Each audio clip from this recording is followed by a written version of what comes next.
Imagine being a child, taken from your home in the middle of the night. No goodbye, no explanation, just gone. For thousands of Indigenous children across Canada, this wasn't fiction, it was real life.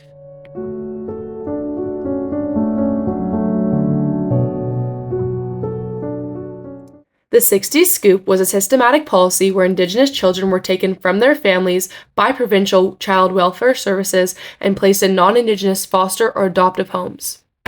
It began in the 1960s and continued well into the 1980s. It was framed as a child protection effort, but in reality, it was an extension of colonial control. It all began in Western Canada. Parents were told with a major communication barrier that their child was getting education, when all they would get is erasure.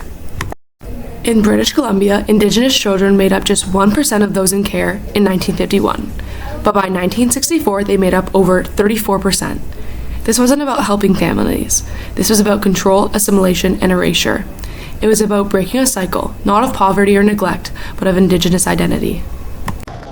We were taken without warning, without reason. They told my mom it was for our own good. 60 Scoop survivor Colleen Cardinal, raised somewhere else, page 48.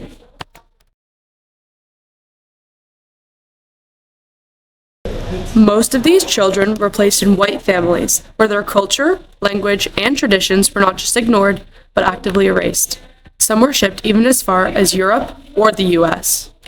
A stat relating to this is that 70% of Indigenous children were placed in non-Indigenous homes. These children were renamed. They were punished for speaking their language. Some were told to forget they were ever Indigenous. Many grew up ashamed of who they were, never knowing where they came from. I grew up thinking I was white. I didn't know my birth name until I was 34. A 60 Scoop survivor, Colleen Cardinal, raised somewhere else, page 92.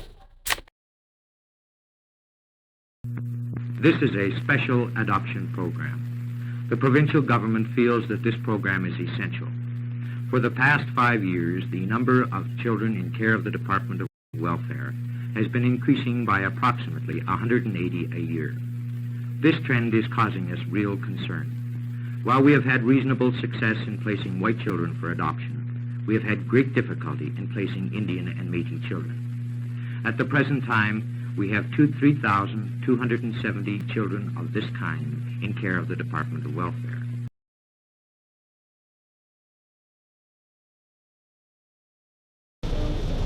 The 60 Scoop didn't just steal childhoods, it left a legacy of trauma, depression, addiction, suicide, disconnection.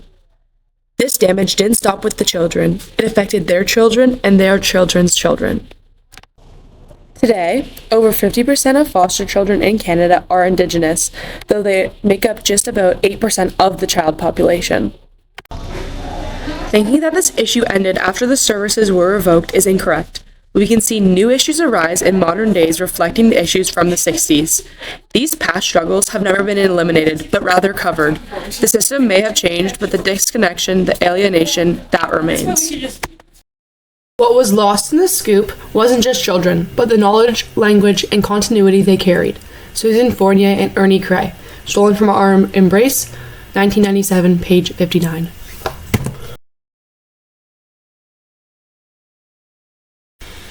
Today, survivors are fighting to be heard. In recent years, Canada has begun to reckon with the legacy of the Scoop. Survivors have shared their stories in courtrooms and at public hearings. Lawsuits and settlements have offered recognition, if not healing.